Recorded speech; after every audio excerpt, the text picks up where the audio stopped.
I'm Ben, and I'll be showing you how to install easy as adjustable plantation shutters. Not only are they affordable and easy to install, they're the world's first adjustable shutters, so they'll fit any window. The DIY shutters have instructions that you'll easily be able to follow.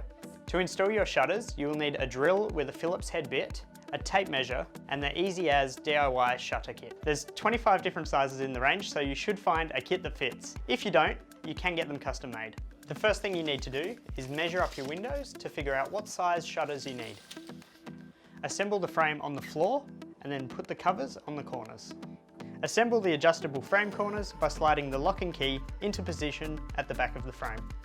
Clip the corner covers onto the edges of the adjustable frame. Make sure your hinges are all facing the right direction. I'm securing the T-post here with a 40mm screw.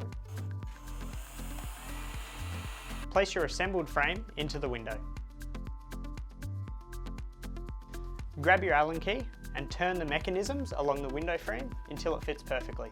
These mechanisms around the window frame allow you to adjust it to fit perfectly. Now the frame's in and adjusted, I'll fix it in place using the 70mm screw through the Allen key mechanism and secure one point on each edge of the frame.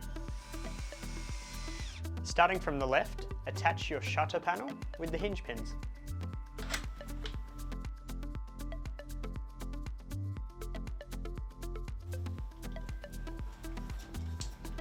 Using the remaining frame screws, fix the frame to the window. Cover the holes with the white stickers. You're nearly done. The last thing you need to do is screw the hinge locking screws into place. These shutters look $1 million, but they didn't cost me anywhere close to that. I've freshened up the room with some really great shutters that give you privacy and light. The best thing about these is if you put them in the kids' room, they're safe because there's no hanging cords.